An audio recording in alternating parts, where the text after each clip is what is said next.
This is the narcissist's response to losing control that they've built so hard.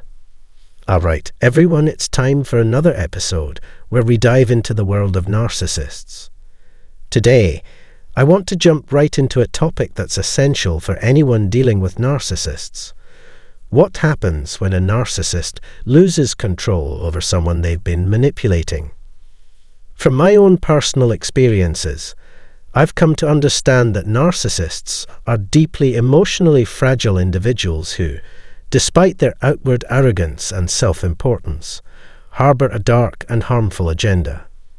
These individuals are constantly on the lookout for validation from others because they rely on external approval to feel worthy or even secure. This overwhelming dependence leads them to seek out admiration and recognition from those around them at all costs. It's almost as though they need this approval to prop up their delicate self-esteem, which is often hidden beneath a layer of arrogance and self-delusion. Despite their incessant need for admiration and approval, narcissists are incapable of offering anything of true value to others. They might put on an act of superiority, pretending to have qualities that make them stand out, but at the core, they offer little more than empty words and promises. They'll often make you feel like they're the most important person in the room, but in reality, they have nothing substantial to offer. Narcissists are like beautifully wrapped gifts that, when opened, reveal nothing but emptiness. The exterior might seem appealing, but inside you'll find only dirt, stones, and disappointment. What's important to realize is that narcissists crave dominance and control because these are the only things that can shield their fragile self-image. They need to maintain power over others in order to feel that they matter, to feel that they are significant in the eyes of those around them. Their arrogance and inflated sense of self-worth are simply a defense mechanism to cover up the truth. Deep down, they have a very low opinion of themselves. They may act as though they are superior to others, but this is nothing more than a facade they put on to protect themselves from confronting their own insecurities. To maintain this illusion of superiority and control, narcissists use a variety of harmful tactics to manipulate others. Gaslighting, guilt-tripping, and shaming are just a few of the strategies they employ to bend others to their will. They want to keep you in a constant state of confusion, self-doubt, and emotional turmoil so that you remain under their influence. These manipulative tactics are often so subtle and insidious that you may not even realize you're being controlled. Understanding how narcissists operate and recognizing the patterns they use to manipulate others is crucial for anyone who finds themselves in a relationship with one of these individuals. When you start to understand the destructive patterns of narcissists, you'll gain a sense of clarity and safety in your interactions with them. Knowing what to expect and how to protect yourself emotionally can help reduce the feelings of confusion, anger, isolation, and embarrassment that often accompany these types of toxic relationships. If you remain unaware of how narcissists affect their victims, you're likely to continue feeling lost, unsure, and even trapped in an emotional cycle that leaves you questioning your own thoughts and feelings. Recognizing these behaviors for what they are is the first step toward freeing yourself from their grip and reclaiming your emotional well-being. Some forms of narcissistic manipulation are more subtle than others. Narcissists may use criticism, self-doubt, and a lack of closeness as tools of manipulation. What fascinates me is how they cope with the situation because, to say the least, it is repulsive. How do you think they'll respond to this? You may want to prepare your opinions from now. Narcissists have an insatiable need to feel in charge of as many people as possible. A narcissist will stop at nothing to keep it that way. More often than not, narcissists rise to power not through violence, but via manipulation and playing the victim. They are working hard to earn people's love and attention, it's true, but they're choosing the wrong way. Instead of focusing on building themselves, narcissists constantly need outside stimuli to feel alive. They want you to feel genuine, heartfelt concern for them. Your emotional investment in them makes them more effective at manipulating your feelings. So, when dealing with a narcissist, be wary of their capacity to manipulate your emotions. It is at their discretion when and with whom they manipulate your feelings. That is, they are not just about controlling you as an individual, but also about manipulating your interactions with others and the reactions they elicit from you. They like the ensuing anarchy and drama because they are the ones who are tugging the strings and planting the seeds of conflict. This means that a narcissist will feel increasingly uneasy, agitated, and angry the longer it takes for you to make contact with them again after emotionally withdrawing. If the narcissist relied heavily on you, your departure would likely have a terrible effect on them. This video explains why the narcissist is concerned with the amount of narcissistic supply you provide them. With a greater supply comes a greater potential for waste. However, when a narcissist loses influence over their victim, it means the victim has successfully recaptured power. They've decided to either change how they interact with the narcissist or completely cut connections with them. And knowing this will make narcissists turn to rage. Narcissists have trouble accepting rejection because they believe they deserve to be in charge and can't accept that the other person has chosen to stop talking to them.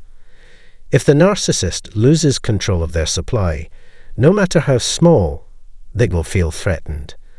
Thus, they can choose among several responses to the catastrophe. Narcissists might respond by emphasizing the advantages they already have, or by exposing some secret advantages they've been testing out. Because of their strong need to be constantly affirmed and not feel irrelevant, narcissists may give the impression that they have quickly moved on. But the narcissist uses it to protect themselves. They're trying not to think about how they contributed to the rejection or how they could have handled the situation better. If the narcissist is unable to maintain control over a person, they may look elsewhere for the same or similar satisfaction. Narcissists may, as a second response, make further efforts to win you back. This is the point at which they would resort to gushing over you in devotion or acting all meek and humble in your presence. Another tactic is to play the victim in the hopes that you will change your mind about cutting ties with them. That's because they want your understanding, trust, and love again. However, the narcissist will bend over backward to win you back, just to toss you aside once more in the future, because advancing one's own interests is a driving force for them. When the narcissist feels helpless, he or she may act out by seeking retribution. To be sure, this is something that every narcissist wants, but some will value it more than others. Narcissists get preoccupied with you because they want to get something from you, usually money, love, sex, you name it. If they can't have you or keep you under control, they don't want anyone else to want you or be near you. That's why they're working so hard to turn your supporters against you. Their retribution typically takes the shape of harsh attacks on one's reputation. However, narcissists can use their flying monkeys to spread lies and rumors about you in an effort to make people question your honesty and integrity. They will once again use the victim card, but this time they will make you out to be the one who is heartless, self-absorbed, and completely insane. They want you to feel bad about moving on or changing how you treat them. Narcissists also have many methods when dishing out punishment, such as trying to hurt you in ways that would give you extreme anguish. This is why the defamation campaign of a narcissist is as severe as any punishment that can be imagined. Narcissists often hit rock bottom when they are unable to impose their will on another person. They believe that they have exhausted all potential avenues for obtaining narcissistic supply, and that the quantity and quality of narcissistic supply they have already gotten is the greatest and highest possible. However, they have to face the sad reality that they can't fully control you. Eventually, they give in to their vices and allow their sadness to rule over them, becoming the sad personification of everything they had been attempting to hide behind their mask. Because of this, some narcissists may have severe suicidal tendencies. One of the most extreme reactions a narcissist can have is to cut off all the resources that were once at their disposal. For a narcissist, losing control over another person is a huge blow to their ego. It feels like a punch in the gut. This loss of power can trigger an intense emotional response, and they will stop at nothing to regain that control. Their need for dominance and authority is so strong that they will go to great lengths to try and reclaim what they'd lost. Unfortunately, there are times when narcissists simply can't bounce back from such a loss, and it sends them into a downward spiral. This inability to recover can often result in more desperate and dangerous behaviors as they struggle to regain their grip on the situation. Narcissists value power, control, and validation above all else. These things are the cornerstone of their self-worth and identity. They believe that without them, they cease to exist as they know themselves.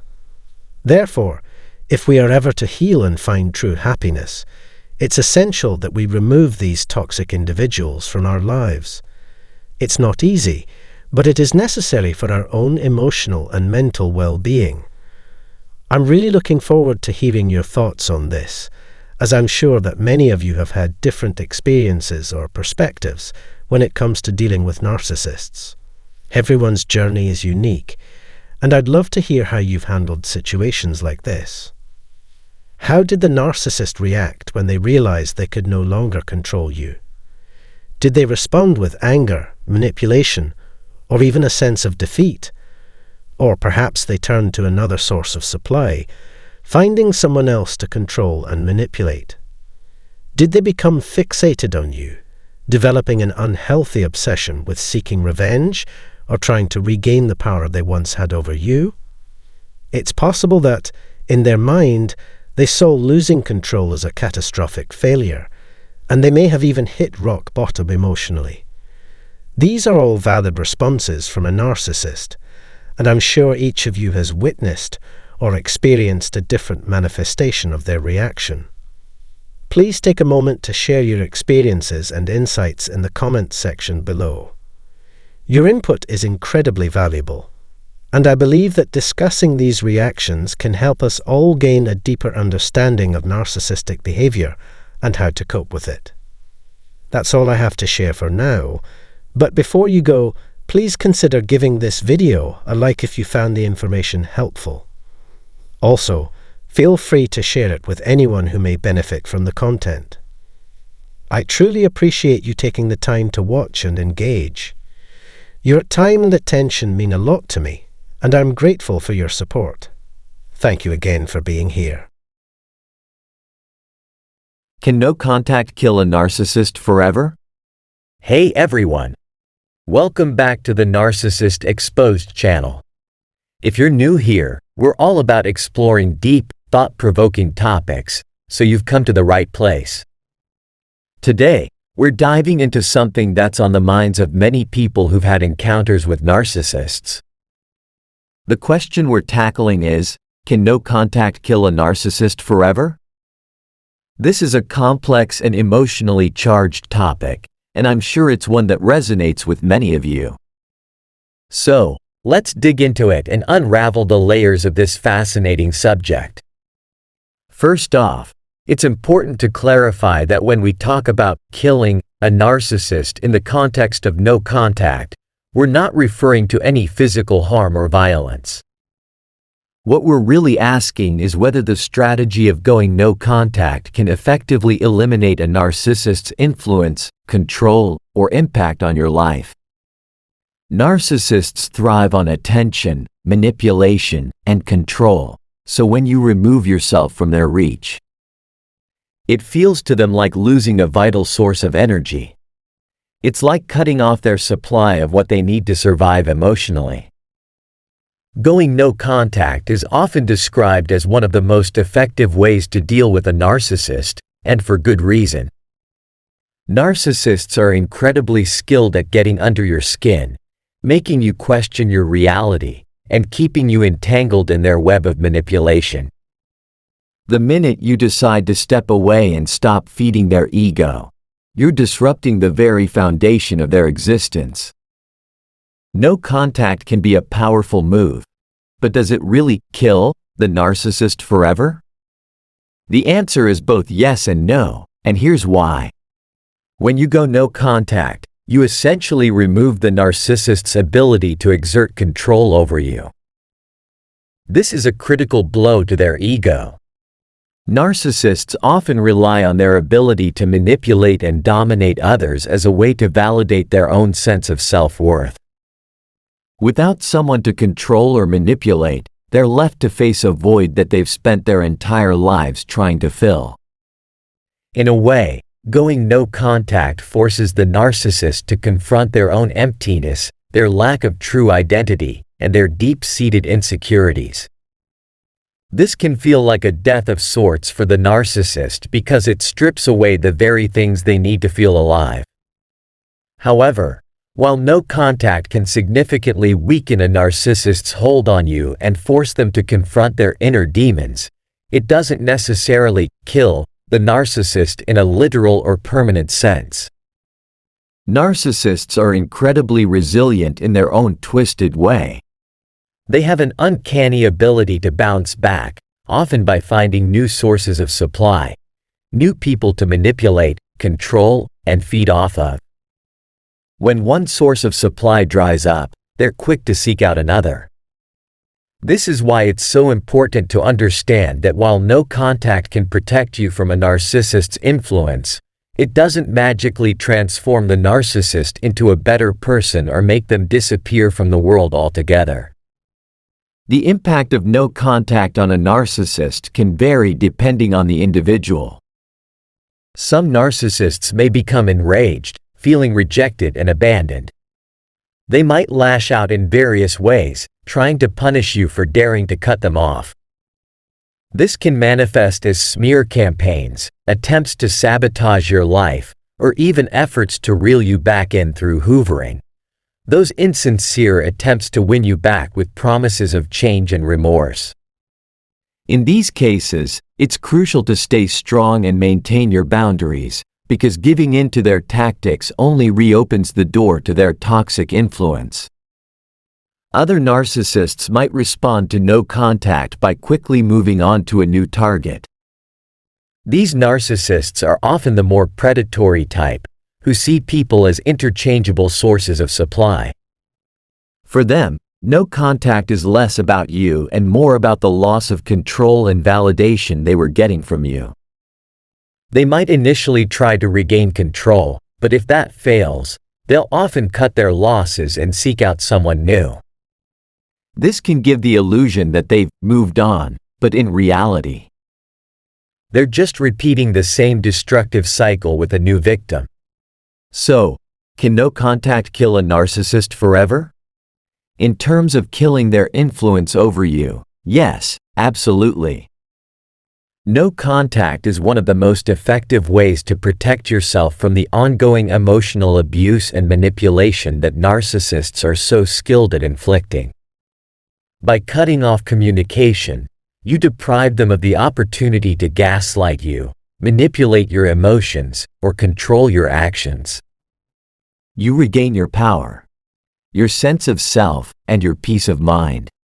In this sense, no contact is a form of self-preservation, a way to reclaim your life from the toxic influence of the narcissist. But in terms of completely eradicating the narcissist's existence or capacity for harm, no contact alone cannot achieve that. Narcissism is deeply ingrained in an individual's personality. It's rooted in their sense of identity and their way of interacting with the world. While no contact can diminish their power over you, It doesn't change who they are at their core. They may still go on to hurt others, find new ways to seek validation, and continue their destructive patterns. It's also worth noting that no contact is not always easy to maintain, especially if the narcissist is someone you have to interact with in certain circumstances, such as a co-parent, a colleague, or a family member. In these cases, you might need to employ strategies like gray rocking, where you deliberately become uninteresting and non-reactive to the narcissist, giving them nothing to feed off of. While this isn't the same as no contact, it can still be effective in minimizing their impact on your life. The decision to go no contact with a narcissist is a deeply personal one, and it's often made after a long and painful journey of realizing the extent of the narcissist's manipulation and abuse. It's a powerful step toward healing, but it's not a magic bullet. Healing from narcissistic abuse requires time, self-care, and often professional support. It's about rebuilding your sense of self, rediscovering your worth, and learning to trust yourself again. The wounds inflicted by a narcissist can run deep, but with time and effort, they can heal.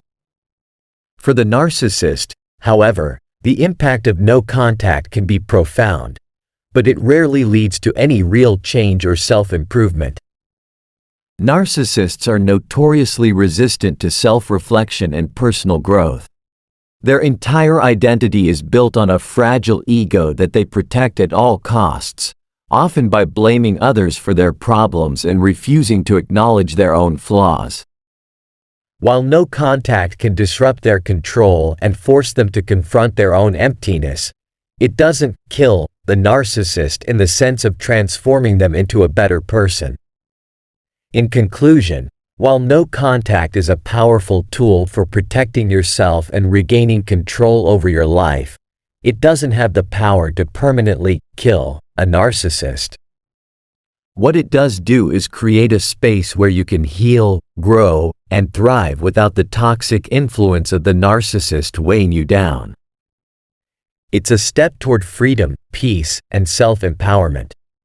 The narcissist may continue to exist, and they may continue their harmful behaviors, but they no longer have a hold on you. And in the end, that's what truly matters. Thank you so much for watching and sticking with me through this deep dive into the topic of no contact and its impact on narcissists.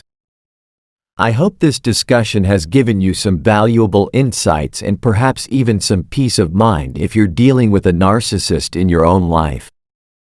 If you found this video helpful, please give it a thumbs up, share it with others who might benefit, and don't forget to subscribe for more content like this. Your support means the world to me, and I look forward to continuing these important conversations with all of you. Stay strong, take care of yourself, and I'll see you in the next video.